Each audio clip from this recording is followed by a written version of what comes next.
इसके बाद स्टूडेंट्स हम पढ़ेंगे कैश इंटेंसिव बिजनेस के बारे में। ये कॉमन तरीके हैं कि भाई कैश तो आ रहा है, लेकिन कैश को आप कैश इंटेंसिव बिजनेस में, एक रेस्टोरेंट है, वो रेस्टोरेंट अगर 20,000 रुपये की उसकी वेजिटेबल्स रोज की आती हैं और वो कागज़ पे दिखा दे कि 20,000 की नहीं है जी, 40,000 की आती हैं, तो उस पर पकड़ोगे कैसे? नहीं पकड़ सकते। अगर आप कन्वीनियंस स्टोर पर, ऐसी जगहों पर जहां कैश में बिजनेस होता है, वहां पर अगर आप रॉ मटेरियल, अलग अलग जगह से रॉ मटेरियल लेते हैं भाई, लोग जो जो चीज़ें करते हैं, बनाते हैं, कुछ भी काम करते हैं, और उस रॉ मटेरियल में वो कैश को नंबर को बढ़ा दें और अपनी जो पर्टिकुलर पेपर वर्क है, रिसिप्ट वर्क है, उसमें पैसे को दिखा दें, तो क्या होगा? पकड़ा ही नहीं जाएगा। तो इस वजह से क्या होता है, इस कैश इंटेंसिव बिजनेस में तो बहुत ज़्यादा पॉसिबिलिटीज़ होती हैं कि पैसे को मिक्स कर दिया जाए, जो मनी लॉन्ड्रिंग का पैसा है, बेसिकली जो इलीगल सोर्स से आया हुआ पैसा है। और कैसीनोज क्यों बैन है?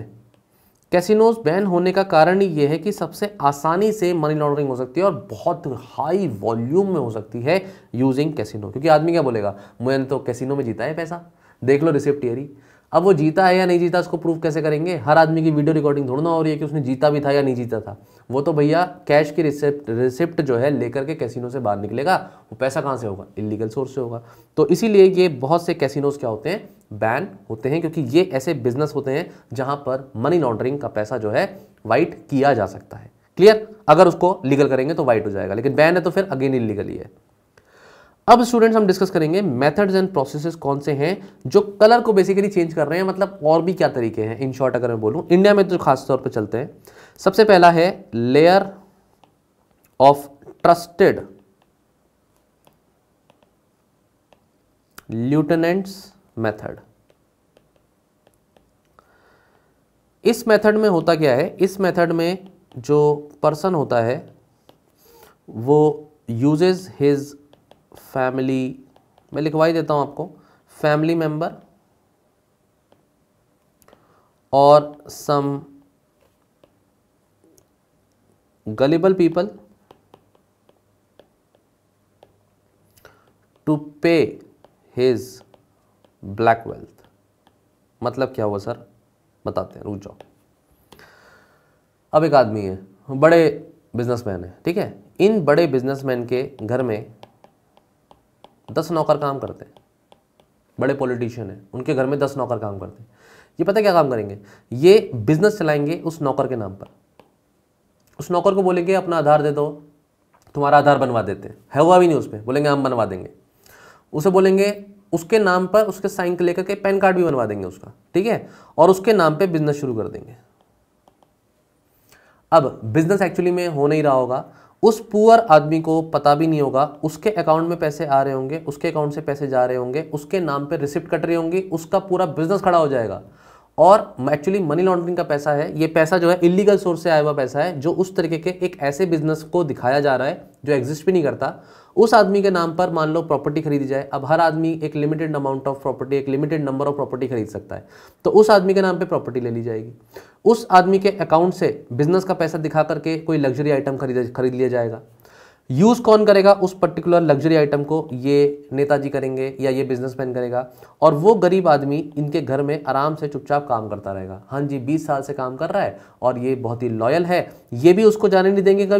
कभी कभी बीच बीच में बोला करेंगे जरा यहाँ साइन कर दो, यहाँ साइन तो क्या ही करेगा वो आदमी, अंगूठे के लिए बोलेंगे ये 4 पेपरों पे अंगूठा लगा दो, तुम्हारे अंगूठों से 4 ट्रांजेक्शन्स हो रही हैं। लेकिन उस गरीब आदमी को पता ही नहीं कि उसके नाम पे क्या क्या चल रहा है।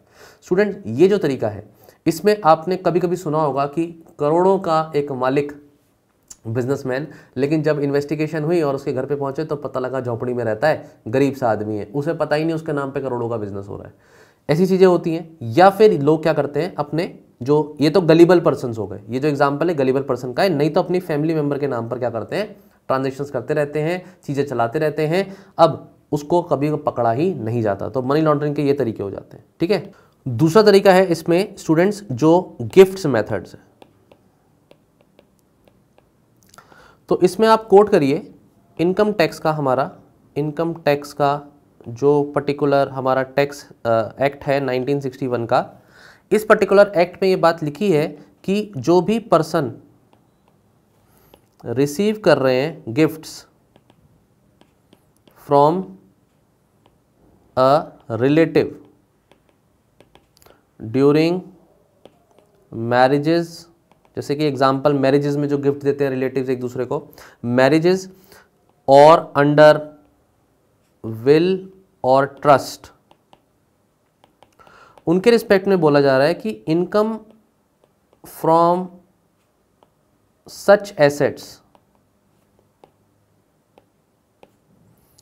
As gifts shall not be taxed. अब इस पे जब टैक्स नहीं लगेगा तो लोग क्या काम करते हैं, इस तरीके के गिफ्ट्स देते हैं, इधर से उधर देते हैं और फिर उनके ऊपर टैक्स भी नहीं लगता, तो वो गिफ्ट जो होता है वो एक्चुअली में इस तरीके की वेल्थ होती है जो जनरेट करी जाती है इलीगल सोर्स से, और गिफ्ट के नाम पर, मैरिजेस के नाम पर, इधर उधर देने के नाम पर ये फिर टैक्स भी नहीं होता इस पर, और वो जो है वेल्थ इधर की उधर ट्रांसफर भी हो जाती है। तो ये एक तरीका है। तीसरा तरीका सिंपल है, वो है एग्रीकल्चर लैंड मेथड्स। तो ये तो बहुत ही सिंपल मेथड है, मतलब एग्रीकल्चरल लैंड को खरीद लेना, आप अपने आप को दिखा दो आप किसान हो, आप किसान एक्चुअली में हो नहीं, आपने एग्रीकल्चर लैंड खरीद ली, एग्रीकल्चर लैंड खरीद ली, तो फिर जो आपको पता है कि एग्रीकल्चर लैंड पर जो प्रोडक्टिविटी हो रही है या उसके नाम पर जो चीज़ें हो रही हैं उन पर जनरली टैक्स होता नहीं है, राइट। और फिर उन पर टैक्स नहीं होता तो लोग अपने तरीके से क्या काम करते हैं, एक तो ब्लैक मनी जनरेट होता है क्योंकि टैक्स नहीं होता, या फिर वो कह सकते हैं कि ये लैंड है, मैं किसान हूँ, मैंने ये चीज़ उगाई थी, उसको बेचा, उससे मेरे को ये पैसा मिला, पर एक्चुअली कुछ उगाया ही नहीं, उसको कुछ बेचा ही नहीं, बस रिसिप्ट बना ली, और रिसिप्ट बनाने की वजह से क्या हुआ, वो जो इलीगल मनी था उसको हमने दिखा दिया और उस पर टैक्स भी नहीं दिया।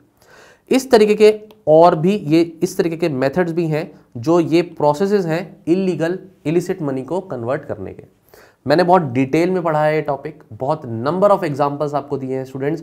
इस पर्टिकुलर एक सिंगल वीडियो को अगर आप देख लेते हैं तो मैं नहीं मान सकता कि कोई क्वेश्चन ऐसा आए और आप सॉल्व ना कर पाओ। आराम से सारे क्वेश्चन सॉल्व होंगे, गारंटीड कह रहा हूं इस बात को। मेथड्स पूछ ले, टेक्निक्स पूछ ले, डेफिनेशंस पूछ ले, इसके इम्पैक्ट अब मैं आपको पढ़ा दूंगा और फिर काउंटर करने के मीजर्स भी पढ़ा दूंगा, तो कुछ बचेगा नहीं। चैलेंजेस भी, इनफैक्ट चैलेंजेस क्या है कि हम काउंटर नहीं कर पा रहे, कुछ नहीं बचेगा, सारा टॉपिक आपको पूरा वीडियो में पढ़ाया जाएगा। वीडियो हो सकता है एक बार को लंबी हो जाए, लेंदी हो जाए, लेकिन एक बार आप इस टॉपिक को सुन लीजिए, कहीं और आपको सुनने की जरूरत नहीं है, ये तो मैं कह सकता हूं। क्लियर? नेक्स्ट इसमें डिस्कशन करते हैं स्टूडेंट्स इफेक्ट या इंपैक्ट का मनी लॉन्ड्रिंग का। इस टॉपिक को शॉर्ट में करते हैं डिस्कस, इतना डिटेल में नहीं जाना है हमें। इकोनॉमिक इंपैक्ट में सीधी सी बात है भाई, जो फाइनेंशियल इंस्टीट्यूशंस हैं उनकी लायबिलिटी बन जाती है। कैसे? फाइनेंशियल इंस्टीट्यूशंस जो हैं उसमें जो भी आपके बैंक वगैरह हैं, तो ये अब पकड़ नहीं पा रहे ना कहीं इस तरीके की जो ट्रांजेक्शन्स हो रही हैं, फर्स्ट पॉइंट, और फिर पकड़ नहीं पाते तो इनकी एक तो लायबिलिटी हो जाती है, ऊपर से इन्फ्लेशन आप इकोनॉमिक्स में पढ़ते हैं। इकोनॉमिक्स में होता क्या है कि जब भी मार्केट के अंदर पैसा आएगा, मार्केट के अंदर जब बहुत ज़्यादा पैसा आएगा, तो ये जो लोग होंगे इनके हाथ में अगर पैसा आएगा तो फिर डिमांड बढ़ेगी ना चीज़ों की। डिमांड जब चीज़ों की बढ़ेगी और बहुत सारे लोग अगर इकट्ठा हो जाएंगे और ये बोलेंगे हमें भी चाहिए, तो उसकी कॉस्ट क्या हो जाएगी? बढ़ जाएगी चीज़ों की। भाई एक ब्रेड की कॉस्ट बढ़ रही है, उसका कारण क्या है? कारण ये है कि भाई खरीदने वाले लोग हैं, तो मार्केट में जो है उसको फिर कोई महंगा क्यों नहीं बेचेगी कंपनी बोलेगी 10 रुपये की बेचते, आज 11 की बेचेंगे, बिक तो वैसे भी रही है ना, प्रोडक्शन भी बढ़ा दो। इस तरीके का इन्फ्लेशन नेचुरल तरीके से आए, इकोनॉमिक पॉलिसीज की वजह से आता है, समझ में आता है। लेकिन जब एकदम से इनफ्लो ऑफ द मनी हो जाए हमारी इकोनॉमी के अंदर और एकदम इन्फ्लेशन और चीज़ें महंगी हो जाए एकदम से, अब आम आदमी बोलेगा कि भाई ये हो क्या रहा है, समझ ही नहीं आ रहा है ना। और एकदम जो हमारी गवर्नमेंट है वो क्या बोलेगी, हमें भी समझ में नहीं आ रहा, मार्केट में इतना पैसा है कैसे? क्योंकि एक तरफ तो लोगों को क्या है, एम्प्लॉयमेंट नहीं है, उनके पास चीज़ें खरीदने का पैसा नहीं है, लेकिन दूसरी तरफ मार्केट में पैसा भी बहुत ज़्यादा है, इन्फ्लेशन भी बहुत हो रहा है। ये तो कॉन्ट्रडिक्टरी हो गई।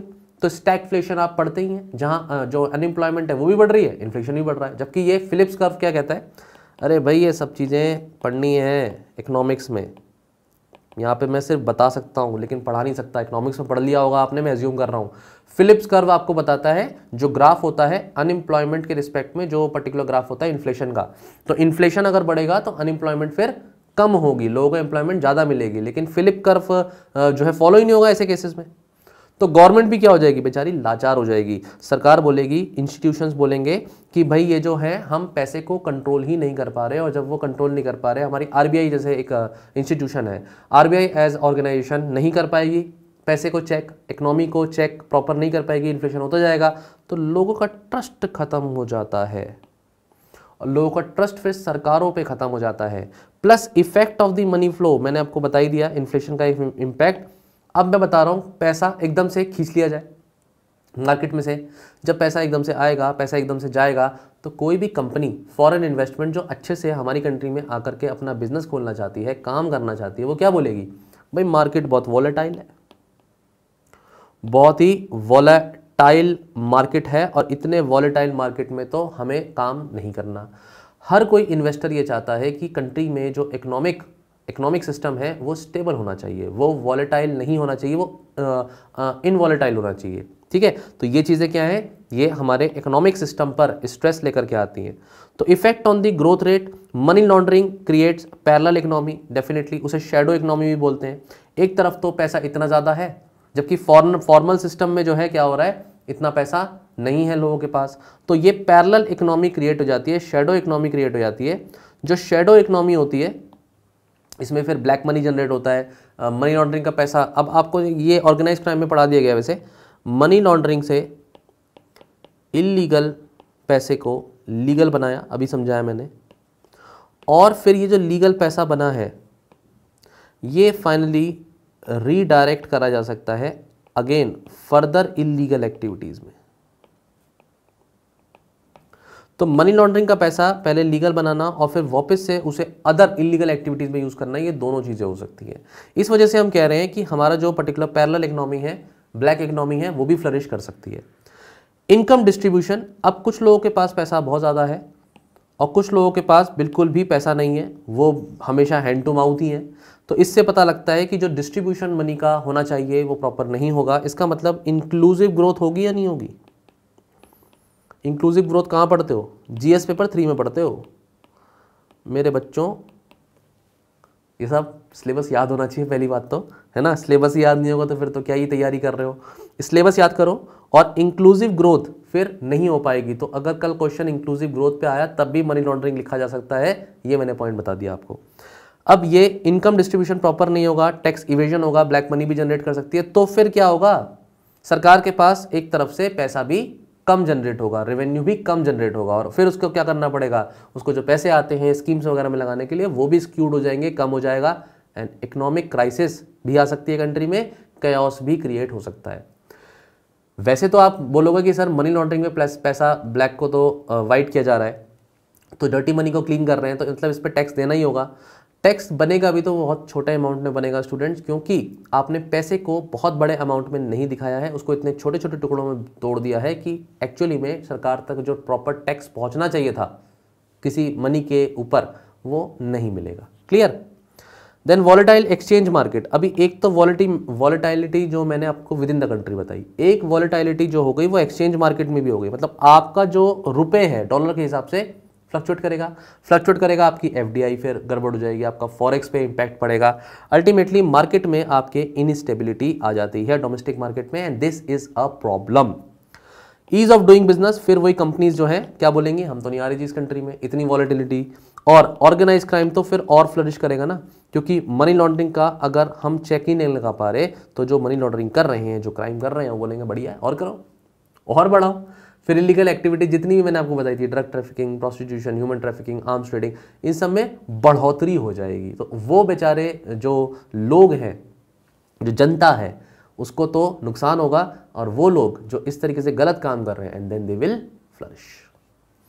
सोशल इंपैक्ट, अब क्योंकि आप टॉपिक को समझ चुके हैं तो इन चीज़ों को अब आप लिख पाएंगे। इकोनॉमिक से ही देखा जाए तो मैंने सोशल इंपैक्ट भी पढ़ा दिए। अनएम्प्लॉयमेंट, पॉवर्टी बढ़ जाएगी। ये जो डायग्राम है ये आपको फोटोग्राफ नहीं दिखने चाहिए, ये डायग्राम्स हैं जो एग्जाम में बनाए जा सकते हैं। विशियस साइकिल, प्रोडक्टिविटी कम होगी तो लो पर कैपिटा इनकम होगा, लोग मार्केट में जाके पैसा नहीं खर्च कर पाएंगे। लो लेवल ऑफ डिमांड हो जाएगी, डिमांड कम होगी तो लोगों को और भी ज़्यादा नौकरियों से निकाला जाएगा, और पर्टिकुलर जो है जो प्रोडक्शन है वो भी कम किया जाएगा, तो फर्दर फिर लो प्रोडक्टिविटी होगी, और ये एक ऐसी विशियस साइकिल क्रिएट होगी जिसमें मतलब आपको पता है 1930s में तो ग्रेट डिप्रेशन तक आ गया था इस चीज़ में। क्लियर। तो हमारी कंट्री में ऐसा तो अभी नहीं हुआ है, लेकिन इकोनॉमिक क्राइसिस हम देखते हैं टाइम एंड अगेन। आज भी जो समय चल रहा है, अब जो रिसेंटली ट्रेंड हम देख रहे हैं कुछ समय से, वो फिर ले ऑफ्स का अगेन चल रहा है, कंपनीज निकाल रही हैं लोगों को। कंपनीज निकालती हैं, कंपनीज रिक्रूट करती हैं, एक तरीके का इकोनॉमिक साइकिल होती है जहाँ पर रिकवरी भी होती है, बूमिंग होती है, फिर जो है कहीं ना कहीं रिसेशन जैसी कंडीशंस होती हैं। वैसे तो नेचुरली भी होती है साइकिल, लेकिन कभी कभी ये क्रिएट भी करी जाती है, और इस तरीके की इलीगल एक्टिविटीज़ की वजह से ये साइकिल का जो फेज होता है ये फास्टन हो जाता है। इनइक्वालिटी का पॉइंट मैं एक्सप्लेन कर चुका हूँ। एंटी सोशल एलिमेंट्स बढ़ जाएंगे, एंटी सोशल एलिमेंट्स की जो एक्टिविटीज़ है बढ़ जाएंगी, ये भी बता दिया सर ने। मॉरल वैल्यूज़, एथिकल वैल्यूज़ तो डिक्लाइन करेंगी ही फिर, तो ये भी आपको एथिक्स में अगर आपको लिखना हो पेपर 4 में तो एज एन एग्जाम्पल लिख सकते हैं भाई। At the end moral values तो खत्म ही हो रही है ना लोगों की। ट्रांसफर ऑफ इकोनॉमिक पावर, अरे भाई जो पर्टिकुलर पॉलिटिकल पावर में है आदमी वो उसी की सुनेगा ना जिसके पास पैसा है।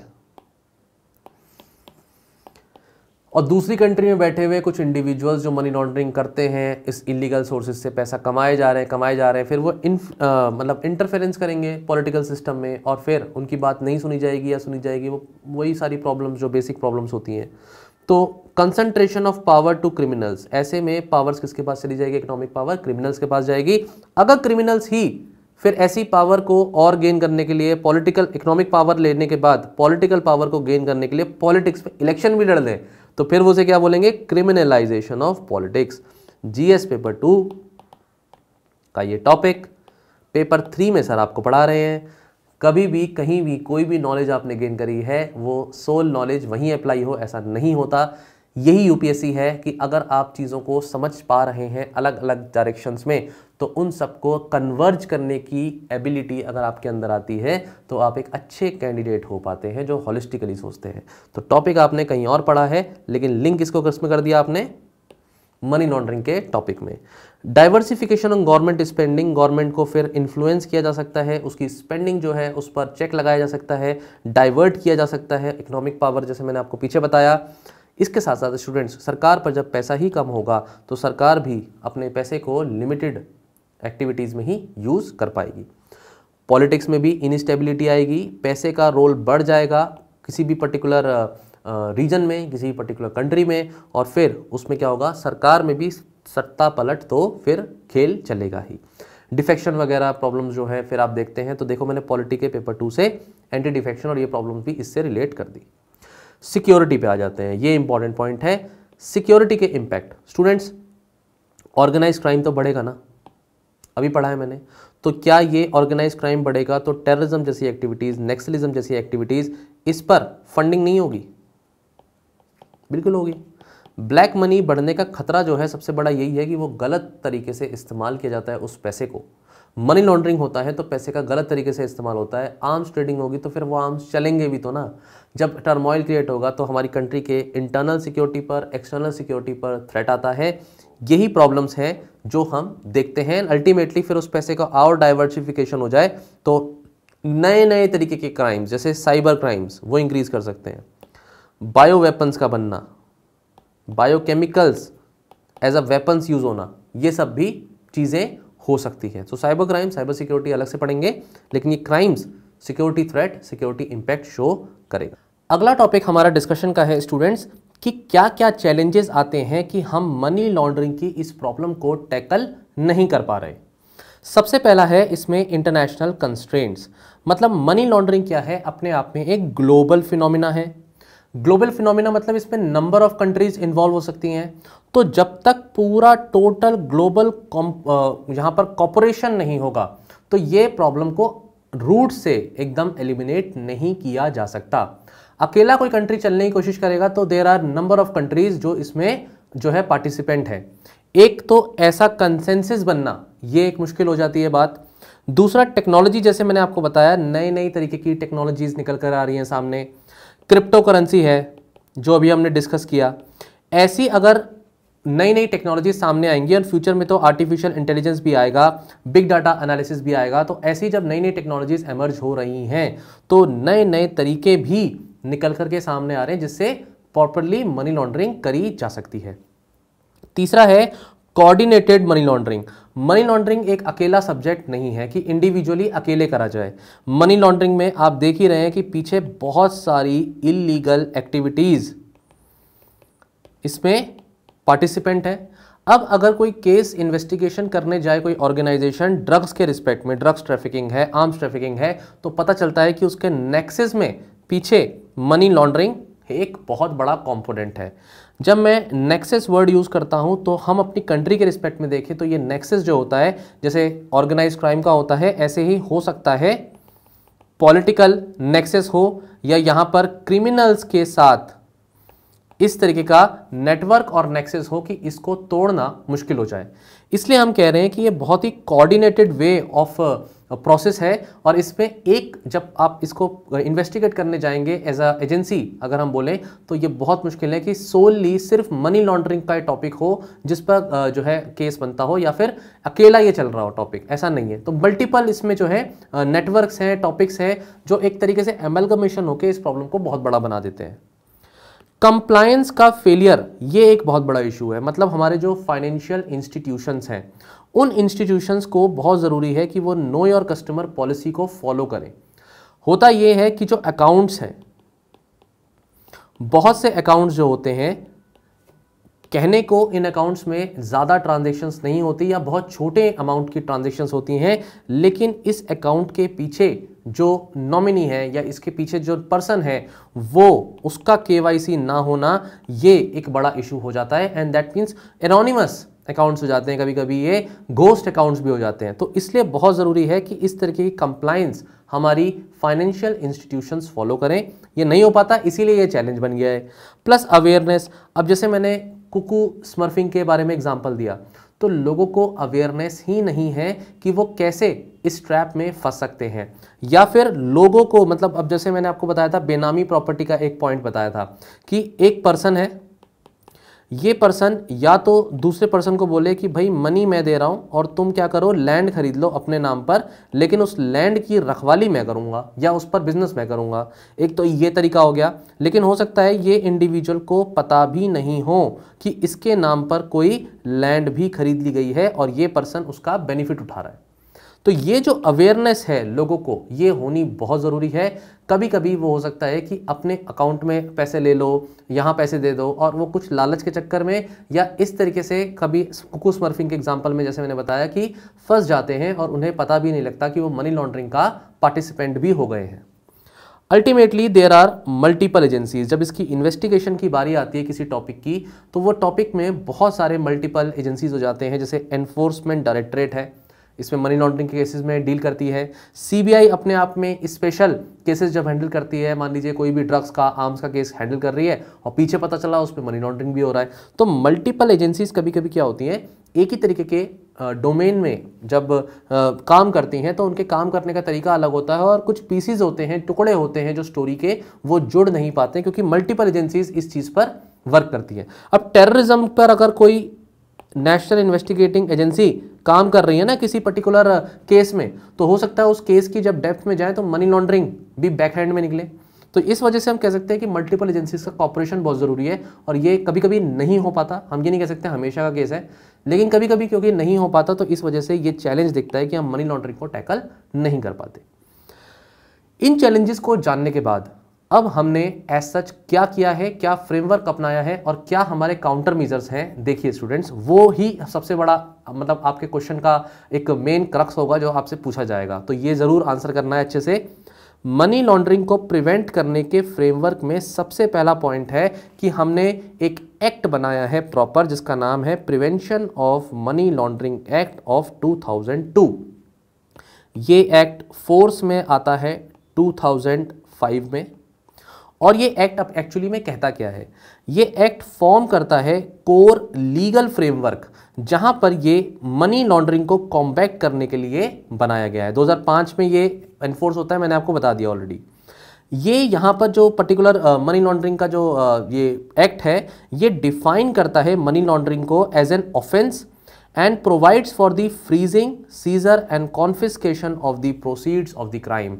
Very very important point, key point. अगर आप चाहें तो इस पॉइंट को मैं यहाँ लिख देता हूँ ताकि आपके लिए आसानी रहे। इट इज़ बेसिकली जो वर्ड्स हैं वो है freezing, seizure and confiscation of the proceeds of crime. ठीक है, ये पॉइंट। अब मैं इस पर्टिकुलर एक्ट के बारे में कुछ बातें और बता देता हूं आपको। Prevention of money laundering act of 2002। इस एक्ट में देखिए स्टूडेंट्स क्या क्या बातें कही गई हैं। सबसे पहला इसमें यह बोला गया है कि जो इसमें जो पर्टिकुलर ऑर्गेनाइजेशन है जो इसको एनफोर्स करेगी इस एक्ट को, उसका नाम है enforcement directorate. Okay, enforcement directorate जो है इसमें क्या रहेगी, नोडल एजेंसी रहेगी। फर्स्ट पॉइंट, वो कॉन्फिस्केशन वाला पॉइंट तो मैंने पीछे बता ही दिया है, तो in short that will be second point. Section 18 है स्टूडेंट्स इसमें, और सेक्शन 18 इस एक्ट का क्या बताता है कि जो भी इन्वेस्टिगेटिंग ऑफिसर है, इन्वेस्टिगेटिंग ऑफिसर, उसको ये पावर दी गई है to conduct surveys of places and search buildings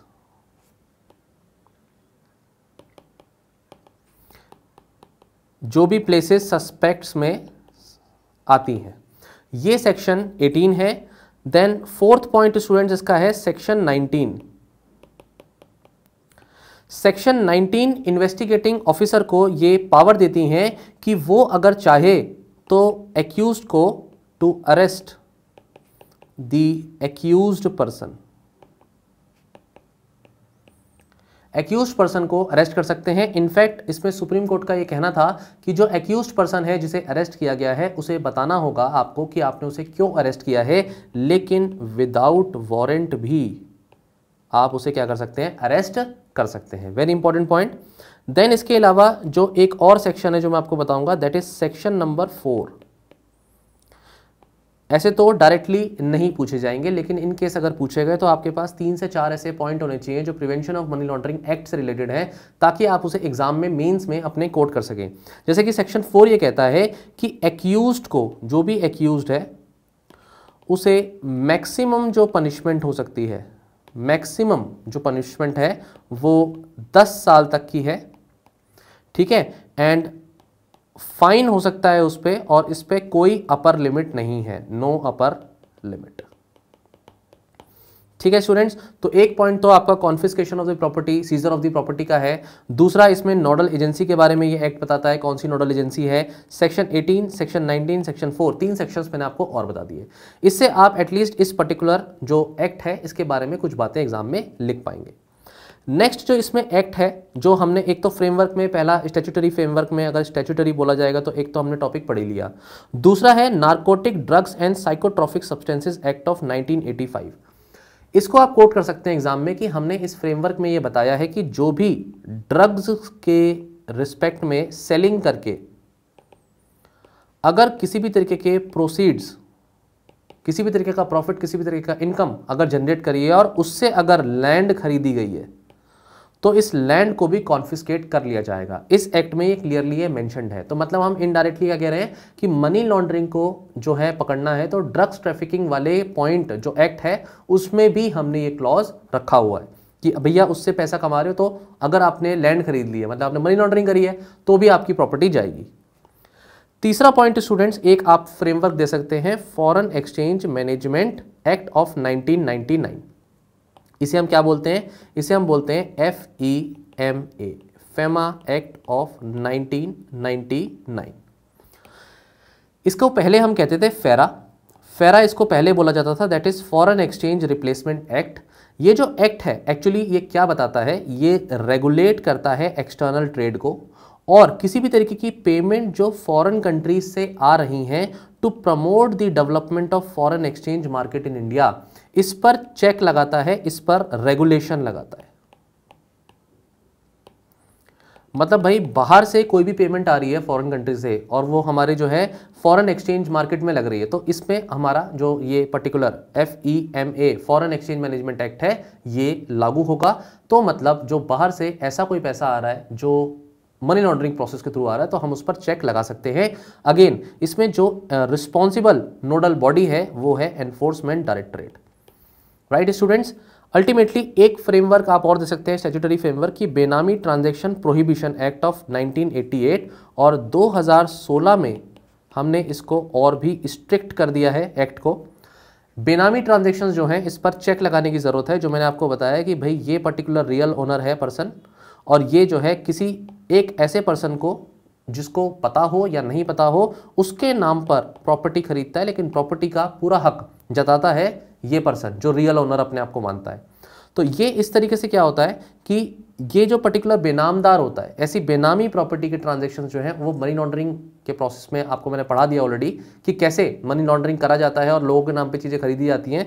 तो इस पर चेक लगाना जरूरी है, क्योंकि अगर इस तरीके से मनी लॉन्ड्रिंग हो रही है तो कम से कम एक तरीके से तो हम मनी लॉन्ड्रिंग के प्रोसेस में जो भी इंटीग्रेशन वाला स्टेज है जहाँ लैंड खरीदी जा रही है उसको चेक पर लेकर के आए। तो 4 फ्रेमवर्क सर ने आपको पढ़ा दिए। ये स्टैट्यूटरी फ्रेमवर्क है कि हमने एक्ट बनाए हैं प्रॉपर ताकि हम मनी लॉन्ड्रिंग के प्रॉब्लम को सॉल्व कर सकें। एक तो प्रॉपर पूरा एक्ट है मनी लॉन्ड्रिंग पर, नारकोटिक्स ड्रग वाला एक्ट, और आपका फॉरेन एक्सचेंज मैनेजमेंट वाला एक्ट, और बेनामी ट्रांजैक्शन प्रोहिबिशन एक्ट। नेक्स्ट जो टॉपिक हम डिस्कस करते हैं स्टूडेंट्स की इंस्टीट्यूशनल फ्रेमवर्क क्या है, या इंस्टीट्यूशन के लेवल पर हमने क्या चेंजेस करे हैं। सबसे पहला पॉइंट इसमें आता है एनफोर्समेंट डायरेक्टरेट के बारे में। तो ईडी, ये आपने न्यूज़ में जरूर सुना होगा, ज़्यादातर इन्वेस्टिगेशन होती है तो ईडी वर्ड बहुत सामने आता है न्यूज़ में किसी भी तरीके की मनी लॉन्ड्रिंग के केसेस में। और इसमें ईडी के बारे में कुछ छोटी छोटी बातें हैं जो आप सीख लीजिए, ये आपके प्रीलिम्स में भी पूछी जा सकती हैं कि 1956 में एनफोर्समेंट डायरेक्टरेट बनती है। जो पर्टिकुलर मैंने आपको प्रोविजंस बताए थे, ये पर्टिकुलर फेमा के स्टूडेंट्स, ठीक है, ये फेमा के प्रोविजंस में क्या बताया था मैंने कि एनफोर्समेंट डायरेक्टरेट उसमें एजेंसी रहेगी। तो फेमा का क्या है कि ये मेंटेन करेगा maintenance of India's foreign exchange market and protection against internationally जो भी हवाला ट्रांजैक्शंस हो रहे हैं उसमें भी चेक लगाएगा। तो अब ये जो ईडी है एनफोर्समेंट डायरेक्टरेट, इसमें आप कह सकते हो कि डायरेक्टली ये प्रिवेंशन में रोल प्ले करता है ऑफ मनी लॉन्ड्रिंग। ओके, इसके बाद जो नेक्स्ट ऑर्गेनाइजेशन, पहली ऑर्गेनाइजेशन आपको एनफोर्समेंट डायरेक्टरेट के बारे में 2-3 बातें बताई, फेमा के बारे में जो प्रोविजंस पीछे बताए थे उसको भी लिंक कर दिया मैंने।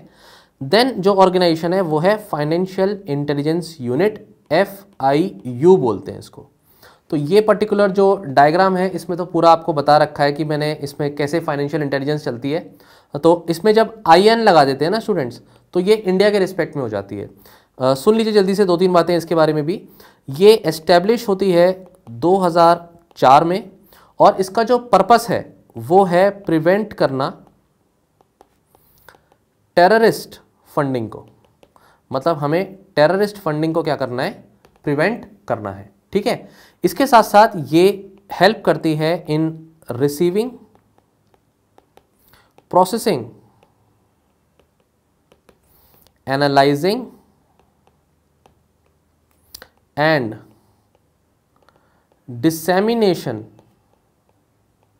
Dissemination of information. अगर किसी भी तरीके की इंफॉर्मेशन आती है इस ऑर्गेनाइजेशन के पास तो वो उसे रिसीव करके, प्रोसेस करके, एनालिसिस करके डिसेमिनेट करेगी बाकी इंटेलिजेंस सर्विसेज को कि देखो इसमें हो सकता है कि मनी लॉन्ड्रिंग हो रही हो।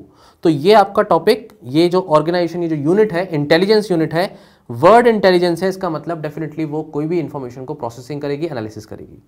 ये बहुत इंपॉर्टेंट है क्योंकि अपने आप में हम कह रहे हैं कि ये फाइनेंस के रिस्पेक्ट में इंटेलिजेंस प्रोवाइड कर रही है, राइट। तो ये मनी लॉन्ड्रिंग की जो भी आपकी जो फाइनेंस की जो भी इधर उधर ट्रांजेक्शन हो रही है उस पर चेक लगा सकता है, इंटेलिजेंस उसमें दे सकता है।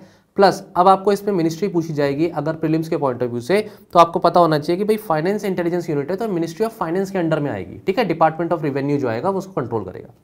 ये आपके 2 बॉडीज मैंने आपको पढ़ाई, लेकिन मैं नहीं चाहता कि आप सिर्फ इन 2 बॉडीज पर ही स्टिक करें। और भी ऑर्गेनाइजेशंस हैं और भी इंस्टीट्यूशंस हैं जो डायरेक्टली एंड इनडायरेक्टली, डायरेक्टली तो नहीं, इनडायरेक्टली इसमें रोल प्ले करते हैं। जैसे कि एक इंस्टीट्यूशन का मैं नाम लूंगा तो ये तीसरा इंस्टीट्यूशन हो गया। It is called as economic intelligence council.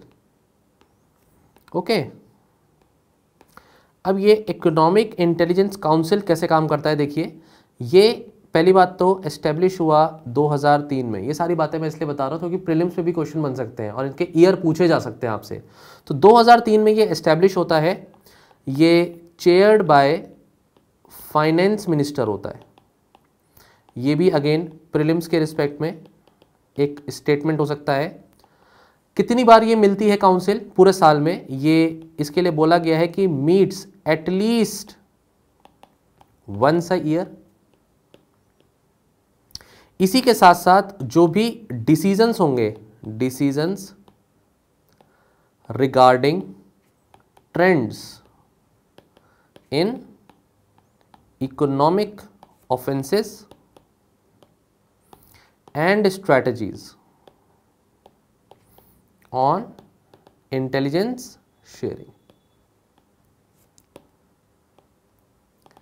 तो जो भी डिसीजंस होंगे, जो भी इकोनॉमिक ऑफेंसेस हैं, उसके रिस्पेक्ट में ये काउंसिल भी अपना जो है रोल प्ले करेगी। फोर्थ काउंसिल में आपको बताऊंगा यहां पर centre board of excise and customs. तो कस्टम्स तो आपने सुना होगा कि जब चीज़ें बाहर से इंडिया में आ रही होती हैं तो हमारा कस्टम्स जो है वो उसको चेक करता है।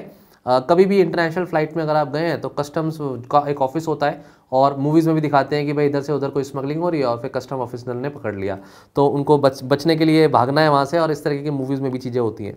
तो ये पर्टिकुलर जो है और जो इंस्टीट्यूशन है ये प्रिवेंट करता है स्मगलिंग को।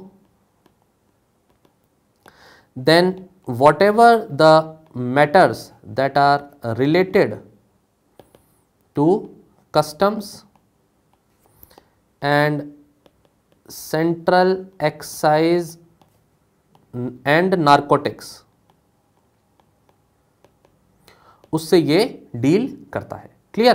तो ये बातें आपको, आई होप ये 2 पॉइंट और आपको समझ में आ गए। नेक्स्ट स्टूडेंट्स आप एक और लिख लीजिए, ये है रिवेन्यू इंटेलिजेंस यूनिट। इसका दूसरा नाम है डायरेक्टरेट ऑफ रेवेन्यू इंटेलिजेंस। ठीक है, directorate of revenue intelligence. Students इसमें क्या है कि ये फंक्शन करती है under central board of excise and customs, जो मैंने आपको ऊपर पढ़ाया है उसके अंडर ये यूनिट वर्क करती है। प्लस ये collection of data and information analysis में रोल प्ले करेगी। जैसे अपना वो पहले वाली इंटेलिजेंस यूनिट बताई थी मैंने, ये भी एक इंटेलिजेंस के लिए ही है, लेकिन ये कस्टम्स के जो पर्टिकुलर CBEC जो है, custom board of excise and जो centre board of excise and customs है, उसके अंडर ये वर्क करेगी। तो ये 5th यूनिट हो गई आपकी। अब ये 5 यूनिट्स मैंने आपको पढ़ा दिए स्टूडेंट्स। अब मैं इसके बाद और भी यूनिट्स पढ़ा रहा हूँ, तो मैं इसको क्लीन कर रहा हूँ। आई होप आपने ये यहाँ तक नोट कर लिया है टॉपिक को। 6th जो पर्टिकुलर यूनिट है, जो एग्जाम्पल है, वो है central economic intelligence bureau. Okay students, तो ये अगेन एक अनदर पॉइंट है। ये पर्टिकुलर जो और इंस्टीट्यूशन है ये रिस्पॉन्सिबल होता है फॉर कोऑर्डिनेटिंग इंटेलिजेंस गैदरिंग या intelligence sharing and investigation at national and regional level, national and regional level.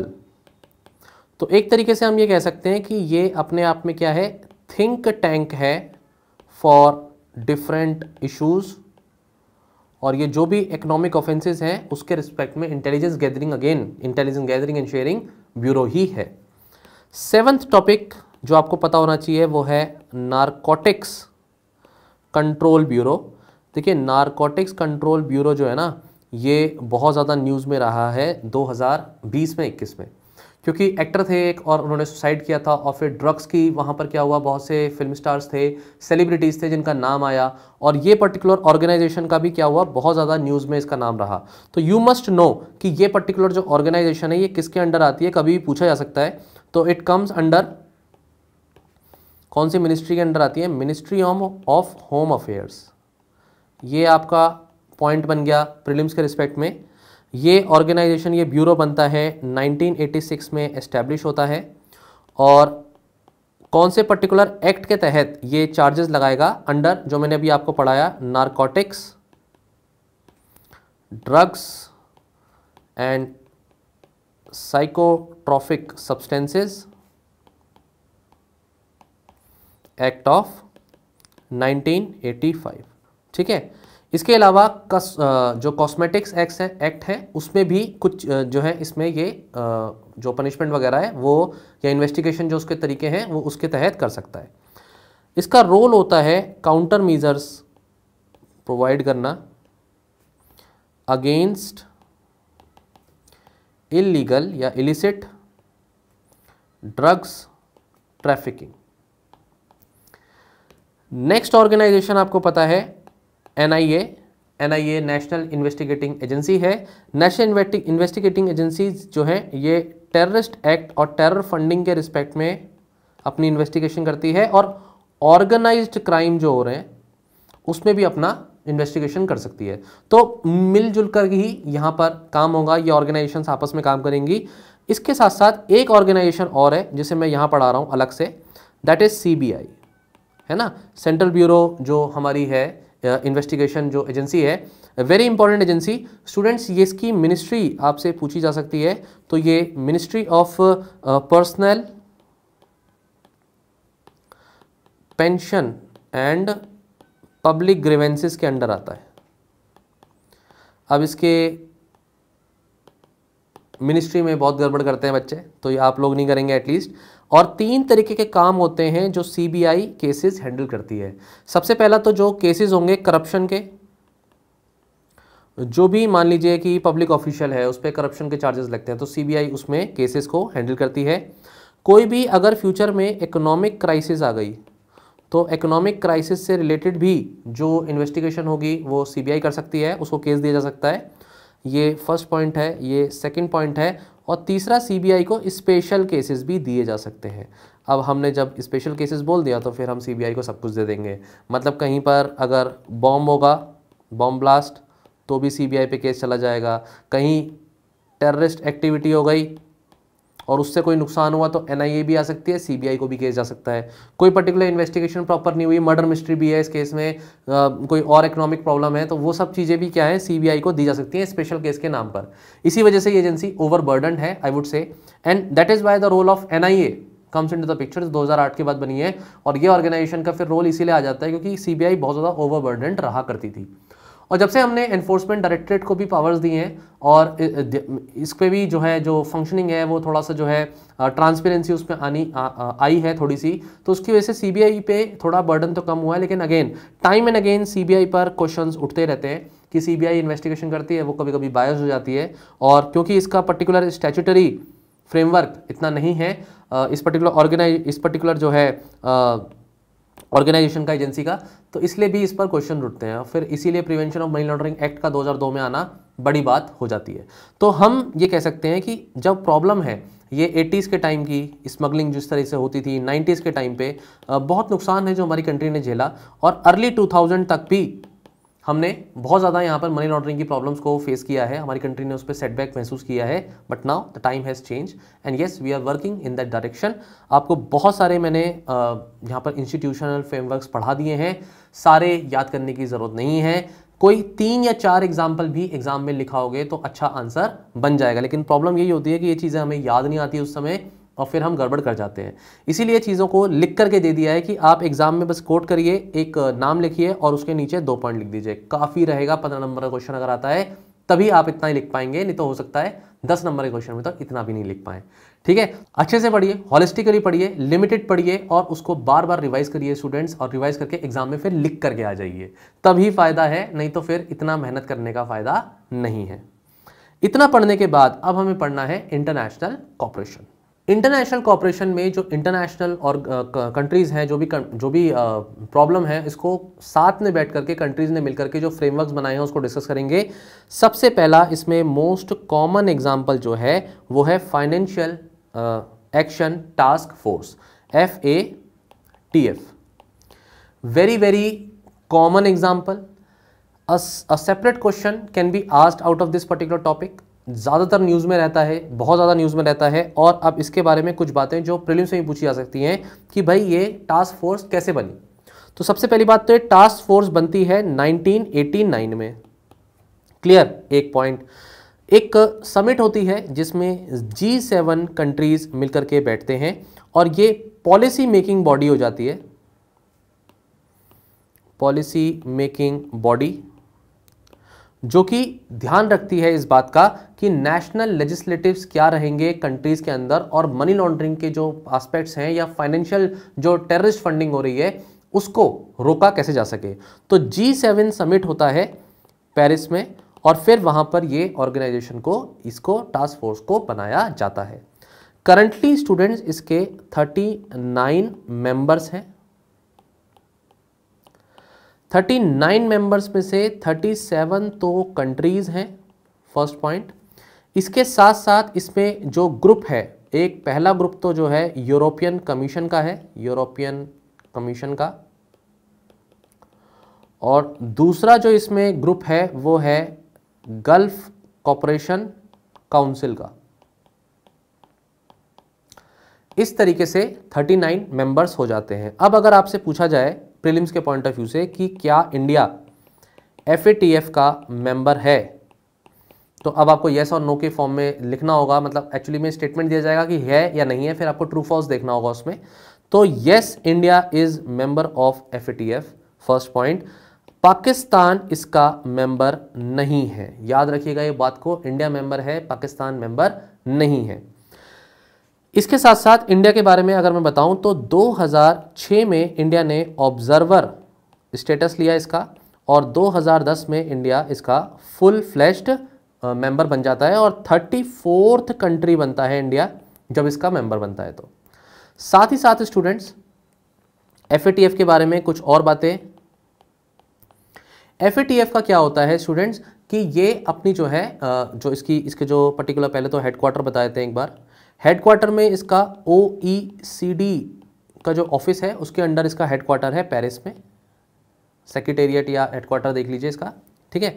अब ये FATF क्या करता है, अपनी अपनी तरीके की रिकमेंडेशंस देता है कंट्रीज को कि भाई उन्हें किस किस तरीके से अपनी पॉलिसी फ्रेमवर्क में चेंजेस लाने चाहिए ताकि मनी लॉन्ड्रिंग और टेरर फंडिंग को रोका जा सके। यही इसका बेसिकली पर्पस है। अब जब कंट्रीज इसकी बातें नहीं मानती हैं या रिकमेंडेशंस फुलफिल नहीं कर पाती हैं, अपनी पॉलिसी में चेंजेस नहीं ला पाती हैं, तो ये 2 तरीके की लिस्ट है जिसमें कंट्रीज को डाल देता है। पहली लिस्ट जिसे कहा जाता था ब्लैक लिस्ट, लेकिन आज इसे जाना जाता है कॉल फॉर एक्शन के नाम से, और दूसरी होती है ग्रे लिस्ट। अगर ये बातें आपको पता हैं तो बहुत अच्छी बात है, नहीं पता है तो थोड़ा जल्दी से सुन लीजिए। कभी कभी न्यूज़ में आता है कि पाकिस्तान ग्रे लिस्ट में है और फिर ग्रे लिस्ट से उसको जो है ब्लैक लिस्ट में इंडिया जो है कोशिश कर रहा है कि वो टर्न कर जाए, लेकिन फिर वो ब्लैक लिस्ट में टर्न नहीं हुआ है, उसको पीछे चाइना का सपोर्ट है। ये आपने खबरें ज़रूर सुनी होंगी। रिसेंटली 2022 अक्टूबर में पाकिस्तान को ग्रे लिस्ट से हटा दिया गया है। अब पाकिस्तान ग्रे लिस्ट पे नहीं है। तो पहले समझ लेते हैं ब्लैक लिस्ट और ग्रे लिस्ट क्या होती है, उसके बाद में थोड़ा पाकिस्तान के बारे में बताऊंगा। सबसे पहली बात तो ब्लैक लिस्ट में कौन कौन सी कंट्रीज आती हैं। इनमें 3 नाम है। पहला नाम एक तो ईरान का है। ईरान पे तो ये एलिगेशन है US की तरफ से कि वो न्यूक्लियर पावर बनाने की कोशिश कर रहा है, इसलिए उनकी वो टसल चलती रहती है। दूसरा नॉर्थ कोरिया का है कि भाई ये तो किसी की नहीं सुनता और ये तो अपने हिसाब से चल रहा है, किसी दिन इस पे वेपन भी है, चला देगा ये, तो साउथ कोरिया बहुत परेशान है। तीसरा म्यांमार का नाम आया है इसमें सामने। म्यांमार में मिलिट्री कूप हुआ था, आपको पता होगा, करंट अफेयर अगर आप फॉलो करते हैं तो, और मिलिट्री कूप की वजह से म्यांमार का नाम इसमें आ गया है कि ये ब्लैक लिस्ट में आ गई है, और रिसेंटली हुआ है, अगेन अक्टूबर 2022 में हुआ है। म्यांमार को ब्लैक लिस्ट में डाला गया और पाकिस्तान को ग्रे लिस्ट से निकाला गया था। ब्लैक लिस्ट का मतलब ये है कि अगर किसी कंट्री का ब्लैक लिस्ट में नाम आ जाता है तो वो नॉन कॉपरेशन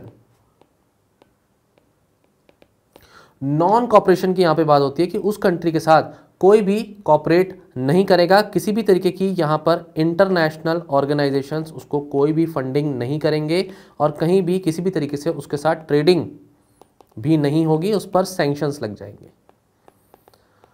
क्यों? क्योंकि ये कंट्रीज ऐसी हैं जो किसी भी तरीके से मनी लॉन्ड्रिंग को और टेरर फंडिंग को रोक नहीं पा रही। अगर कोई कंट्री ग्रे लिस्ट में है तो फिर उससे क्या होता है, ये आप पॉइंट जरूर याद रखिए, ये इजी पॉइंट्स हैं और इंपॉर्टेंट पॉइंट्स हैं। सबसे पहला, इसमें भी कंट्रीज के ऊपर इकोनॉमिक सैंक्शंस लग सकते हैं, लेकिन यहाँ जो इकोनॉमिक सैंक्शंस होंगे वो कंपैरेटिवली लेस होंगे, लेस सीवियर होंगे than black list obviously. Economic sanctions जिस तरीके के लगेंगे वो इंटरनेशनल ऑर्गेनाइजेशंस लगा सकती हैं, जैसे कि IMF, उससे आप फंडिंग नहीं ले सकते until unless you make changes in your policy. इसके अलावा वर्ल्ड बैंक या फिर एशियन डेवलपमेंट बैंक है। दूसरा पॉइंट आता है कि लोन वगैरह नहीं मिल पाएंगे, ठीक है, जो भी जब तक आप अपने पॉलिसी में चेंजेस नहीं लेकर आएंगे कंट्री, तब तक उसको हो सकता है इंटरनेशनल लेवल पर फंड भी नहीं करे कोई, लोन्स वगैरह मिलने में भी उसको दिक्कत हो। तीसरा, रिडक्शन हो जाएगा यहां पर इंटरनेशनल ट्रेड का। देखिए डिफरेंस है, यहां तो ट्रेड होगा ही नहीं और यहां पर रिडक्शन होगा, ठीक है।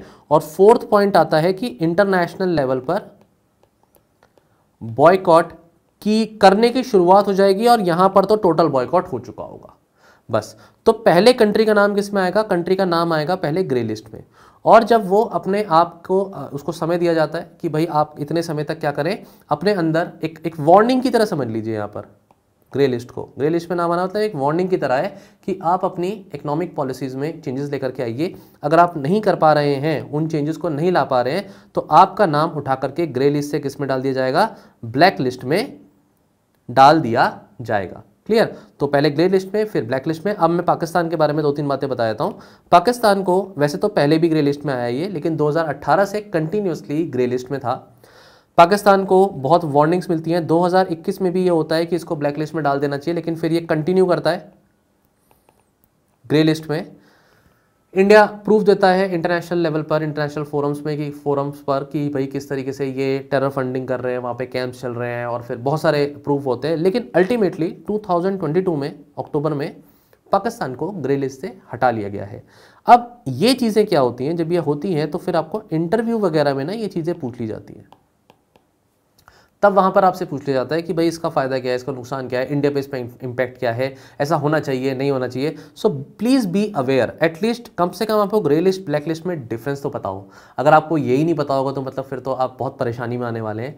बाकी तो एडिटोरियल्स वगैरह आते हैं, आप उन्हें पढ़ते होंगे, तो उसमें ये चीज़ें लिखी होती हैं कि क्या फ़ायदे क्या नुकसान क्या चीज़ें चल रही हैं, ठीक है। लेकिन ऑब्वियसली इंडिया के लिए तो सेटबैक ही है, ग्रे लिस्ट में कंटिन्यूसली नाम आ रहा है, और ये पर्टिकुलर टेरर फंडिंग तो करता ही है, हम इसको प्रूव भी कर चुके हैं बहुत बार, स्ट्राइक भी करी है हमने तो, इनफैक्ट सर्जिकल स्ट्राइक, तो हमारे पास बहुत सारे प्रूफ्स हैं, सैटेलाइट इमेजेस के प्रूफ्स हैं। लेकिन स्टिल इंटरनेशनल फोरम्स पर लॉबिंग होती है और उसमें इस कंट्री को, पाकिस्तान को थोड़ा सा सेव कर लिया जाता है, वो अलग इशू है, वो अलग बात है, इंटरनेशनल रिलेशन में पड़िएगा।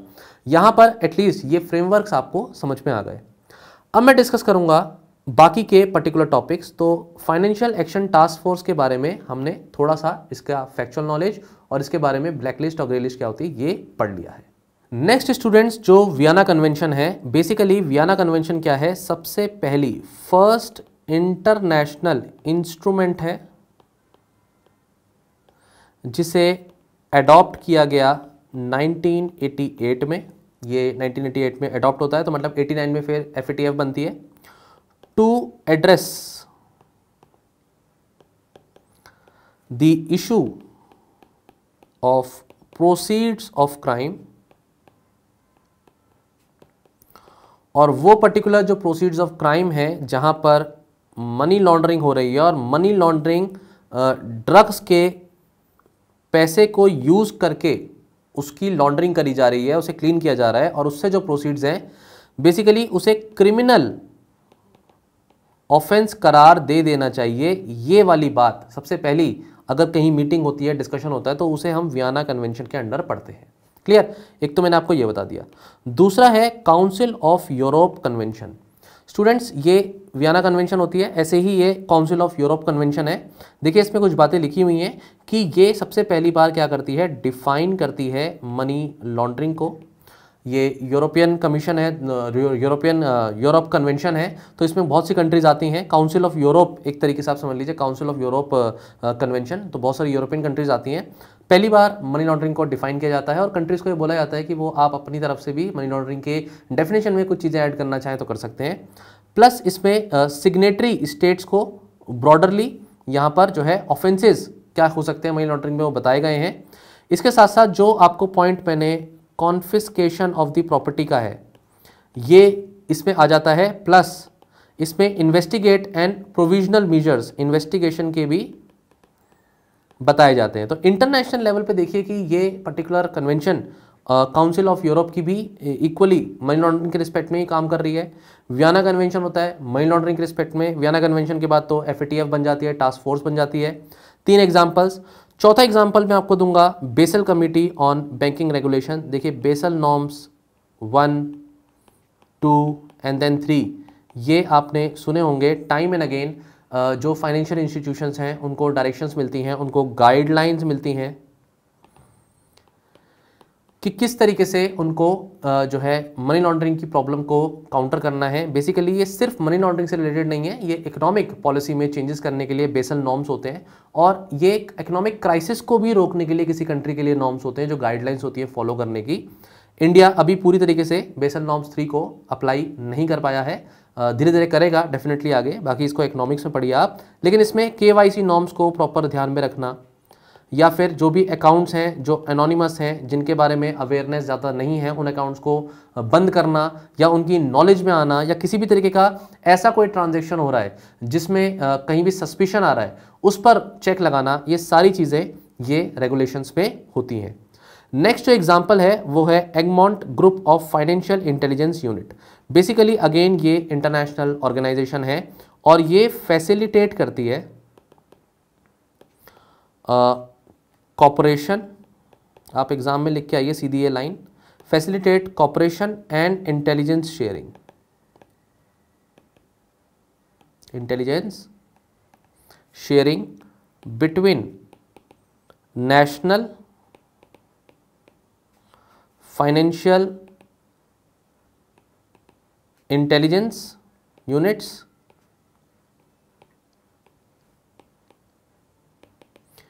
to investigate the prevention of money laundering, prevention of money laundering and terror financing। Okay, ये काम किसका है, Egmont group of financial intelligence unit. अब देखिए स्टूडेंट्स क्या है, मैंने आपको सबसे पहले स्टैट्यूटरी फ्रेमवर्क बताया, फिर मैंने आपको इंस्टीट्यूशनल फ्रेमवर्क अपने इंडिया के रिस्पेक्ट में बताया, तीसरा मैं इंटरनेशनल कॉपरेशन बता रहा हूँ। सब कुछ याद करना है क्या? देखो सब कुछ याद करने की ज़रूरत इतनी नहीं है क्योंकि एग्जाम में आप 6 एग्जाम्पल लिख ही नहीं पाओगे। एग्जाम में डायरेक्टली आपसे सिर्फ पूछा जाए कि इंटरनेशनल कॉपरेशन के लिए क्या कर रहे हैं, तब तो समझ में आता है कि आपको 6 एग्जाम्पल लिखने हैं।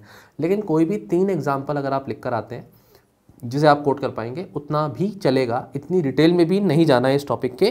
जैसे मैं एक और बताया तो आपको Asia Pacific group of money laundering, ये जो ग्रुप है अगेन इंटरनेशनल लेवल पर है और जो इसके मेंबर्स होंगे उनके लिए कहा जाता है कि वो इम्प्लीमेंट करें, implement the international standards, international standards against again money laundering, terror financing और जो प्रोलिफरेशन हो रहा है इस तरीके की प्रॉब्लम्स का, उस पर चेक लगाए। बातें वही हैं, स्टेटमेंट्स आपको एक एक लाइन में ही लिखने हैं, डिफाइन करने को, एक्सप्लेन करने को इंडिविजुअली तो आएंगे नहीं। ब्रॉडर क्वेश्चन आता है, क्वेश्चन किस तरीके के आते हैं वो मैंने आपको स्टार्टिंग में दिखा दिए हैं। इनडायरेक्ट क्वेश्चन आएंगे तो उतना तो लिख ही नहीं सकते, अगर डायरेक्ट क्वेश्चन आएगा तब आपको मौका मिलता है।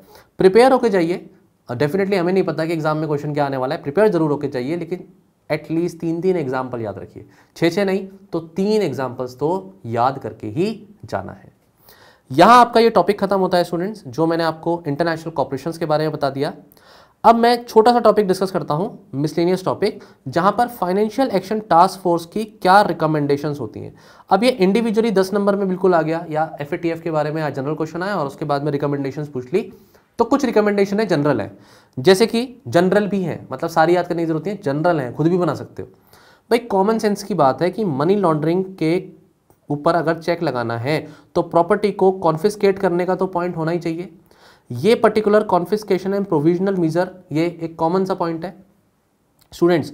एक पॉइंट जो बहुत ही कॉमन है वो है कि टेरर फाइनेंसिंग को रोकना। तो देखो इसमें सी पॉइंट जो है वो रिकमेंडेशन देता है कि कंट्रीज अपनी टेरर फाइनेंसिंग को, अगर उनकी कंट्री में हो रहे हैं तो उसे चेक लगाए, उसके प्रोलिफरेशन को रोके, एटलीस्ट अपने एक्ट के अंदर टेरर फाइनेंसिंग अगर हो रही है तो उसे ऑफेंस तो डिक्लेयर करे ताकि लोगों को पनिशमेंट दी जा सके। देन इसके साथ साथ सैंक्शंस, जो भी इंस्टीट्यूशन है फाइनेंशियल सैंक्शंस उस पर लगे अगर कोई इंस्टीट्यूशन पकड़ा जाता है तो। प्रिवेंटिव मीजर्स होने चाहिए किसी भी कंट्री के लॉ के अंदर, उसके अंदर पर्टिकुलर जो एक्ट बनाया जा रहा है, कोई पॉलिसी रूल लाया जा रहा है, उसमें प्रिवेंटिव मीजर्स होने चाहिए, जैसे कि कस्टमर के रिस्पेक्ट में उसकी रिकॉर्ड कीपिंग हो, उसकी इन्फॉर्मेशन की नॉलेज जो भी है उसकी मतलब जो इन्फॉर्मेशन है उसके कस्टमर के बारे में उसकी नॉलेज होनी चाहिए इंस्टीट्यूशन को। एडिशनल मीजर्स जो हैं कस्टमर्स और एक्टिविटीज़ के रिस्पेक्ट में जो हैं, जैसे कि मनी और वैल्यू ट्रांसफ़र सर्विसेज जो हैं, नई टेक्नोलॉजीज जो आ रही हैं उस पर रूल्स रेगुलेशन बने, बैंकिंग को अवेयरनेस हो प्रॉपर। ये सारी बातें प्रिवेंटिव मीजर्स की हैं, सारी तो याद भी नहीं करनी, डिटेल में जाना ही नहीं है। ट्रांसपेरेंसी होनी चाहिए और इस पर लीगल पर्सन एंड अरेंजमेंट्स, इस पर फोकस करना चाहिए कि भाई ट्रांसपेरेंसी एंड बेनिफिशियल ओनरशिप जिसकी लीगल पर्सन की है वहाँ पर उसका प्रॉपर जो कागज डॉक्यूमेंटेशन है वो होना चाहिए। रिस्पॉन्सिबिलिटीज़ भी बताई जा रही हैं इसमें कॉम्पिटेंट अथॉरिटीज़ की कि वो regulation, supervision, operation, law enforcement, general requirements, जो फीडबैक वगैरह, ग्रीवेंसेस वगैरह हैं, इन सब चीज़ों पर भी फोकस होना चाहिए। एंड अल्टीमेटली कंट्री को इंटरनेशनल कॉपरेशन में भी असिस्टेंस इन्फॉर्मेशन की और ये सारी चीज़ों की देनी ज़रूरी है। तो भाई अगर कोई पर्टिकुलर, हम एक पॉइंट और लिख लेते हैं, कॉरस्पॉन्डेंट जैसे बैंकिंग है, इसको मैं समझाने जाऊं तो इसका मतलब है कि अगर किसी भी तरीके का कोई क्रॉस बॉर्डर बैंकिंग कॉरस्पॉन्डेंस है तो उसमें जो भी ऐसी ट्रांजैक्शन होती हैं, जो ट्रांजैक्शंस को सस्पिशन मान लिया जाए, तो उसमें एनफोर्समेंट एजेंसीज जो हैं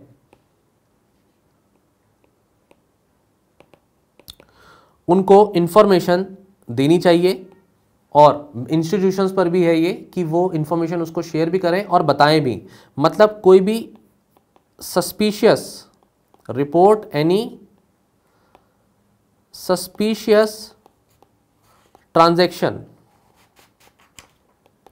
साथ ही साथ लॉ एनफोर्समेंट एजेंसीज को, जैसे मैंने पीछे भी बताया, उन्हें हमें क्या करना है, एम्पावर करना है। और इंटरनेशनल कॉपरेशन जो मैंने यहाँ पे लिख ही दिया है कि भाई म्यूचुअल लीगल असिस्टेंस होनी चाहिए। एक आदमी क्राइम करके यहाँ से मनी लॉन्ड्रिंग कर करके दूसरी कंट्री में भाग गया था, तो भाई ऐसा नहीं होना चाहिए कि आप जो है अपनी कंट्री के लॉ ऐसे रखें कि दूसरी कंट्री के साथ कॉपरेट ही ना करें। जनरल बातें, कॉमन बातें हैं, कुछ 5-6 पॉइंट्स इसमें याद कर लीजिए, मतलब की हेडिंग्स जो हैं बस उतना याद रखिए ताकि आप ये बोल पाएँ कि एफएटीएफ के कुछ रिकमेंडेशन है जिसमें 3-4 चीज़ें ये लिखी गई हैं। स्टूडेंट्स इसे आप वे फॉरवर्ड में भी लिख सकते हैं इन पॉइंट्स को। Okay, last topic of discussion कि अगर हम मनी लॉन्ड्रिंग को एक सेपरेट ऑफेंस देख रहे हैं तो उसके सिग्निफिकेंस क्या है। बहुत इंपॉर्टेंट है ना कि हम इसको एक सेपरेट ऑफेंस देखें। स्टूडेंट्स सेपरेट ऑफेंस देख रहे हैं तभी तो हमने मनी लॉन्ड्रिंग प्रिवेंशन एक्ट जो अपना 2002 का बताया वो आया है, ठीक है, मनी लॉन्ड्रिंग प्रिवेंशन एक्ट।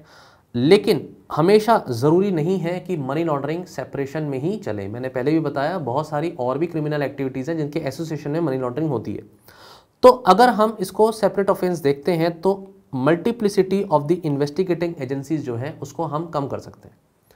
मतलब मनी लॉन्ड्रिंग के लिए एक स्पेसिफिक एजेंसी हो जो सिर्फ उस पर काम करे, but it is not possible, क्योंकि अगेन मैं फिर वही बात कह रहा हूँ, आप ऐसे लिखें इस क्वेश्चन को, अगर पूछा जाए तो आप इस पॉइंट्स को पॉजिटिव बना सकते हैं, लेकिन इसी पॉइंट को आप नेगेटिव भी बना सकते हैं कि भैया ये तो फिर अलग अलग नहीं होता ना, मनी लॉन्ड्रिंग अलग से हो रहा है, ड्रग ट्रैफिकिंग का केस चल रहा है और उसमें पता लगेगा मनी लॉन्ड्रिंग हो रहा है, तो ये तो इसलिए हम मल्टीपल एजेंसीज को हटा ही नहीं सकते। तो फॉर और अगेंस्ट दोनों बातें बता रहा हूँ मैं। क्विक एक्शन हो जाएगा अगर हम मनी लॉन्ड्रिंग को एक सेपरेट ऑफेंस रखेंगे, लेकिन इसके साथ साथ इसका जो अगेंस्ट वाला पॉइंट आता है वो ये निकल के आता है कि अगर हम क्विक एक्शन की सोचेंगे तो हो सकता है इसमें नेक्सस हो, इसमें बहुत सारी लेयर्स हों और वो लेयर्स जाती हों दूसरे तरीके के क्रिमिनल एक्टिविटी में, इलीगल एक्टिविटी में, तो वो पकड़ में नहीं आएगा क्योंकि एक्शन के चक्कर में। Law at par with the foreign laws, हाँ ये बात तो सही है कि अगर कहीं किसी और कंट्री में इंटरनेशनल अगर कोई लॉ है ऐसा जो ज़्यादा स्ट्रिक्ट है और इंडिया का नहीं है, तो उस पर हमें फोकस करना चाहिए। लेकिन अगेंस्ट में हम ये बात बोलेंगे कि हमने सेपरेट लॉ तो अपनी कंट्री में भी बना लिया है। एम्पावर करना एनफोर्समेंट डायरेक्टरेट को, ये बात बिल्कुल सच है। तो ईडी पर जो टॉपिक आप अलग से पेपर 2 में पढ़ते हैं, अगर एनफोर्समेंट डायरेक्टरेट पे क्वेश्चन आता है तो डेफिनेटली आप इस पॉइंट को इस वाले पॉइंट को भी उठा करके मनी लॉन्ड्रिंग के वहाँ लिख सकते हैं। एंड ईडी हो, सीबीआई हो, ऐसी इन्वेस्टिगेटिंग एजेंसीज पर तो हमेशा ही ये बोला जाता है कि इनको एम्पावर करने की ज़रूरत है। जबकि एनआईए का 2019 का जो एक्ट आता है उसमें ये बोला जाता है, मतलब अमेंडमेंट्स का जो करा जाता है, एक्ट तो पुराना है एनआईए का लेकिन इस पर अमेंडमेंट्स होती है 2019 में। तो इसमें अमेंडमेंट्स में जबकि क्या देखा गया है कि इसको ज़्यादा टीथ दे दिए गए हैं एनआईए को। तो ये बातें सही हैं कि कुछ ऑर्गेनाइजेशंस को अभी भी ज़्यादा पावर मिलने की ज़रूरत है। तो स्टूडेंट्स, इस तरीके से हमने पूरे टॉपिक को पढ़ा, अच्छे से मनी लॉन्ड्रिंग, ब्लैक मनी को समझा। ब्लैक मनी टॉपिक को मैं थोड़ा और डिटेल में नेक्स्ट वीडियो में भी पढ़ाऊंगा, do not worry. But I am ensuring this कि एटलीस्ट अब अगर कोई क्वेश्चन बन जाएगा इस टॉपिक पे तो मेरा कोई स्टूडेंट इसको गलत नहीं करके आएगा। बहुत ज़्यादा इंफॉर्मेशन इस पर्टिकुलर वीडियो में हमने आपको दे दी है। तो I hope your preparation is going well. Good wishes to you students. Thank you so much.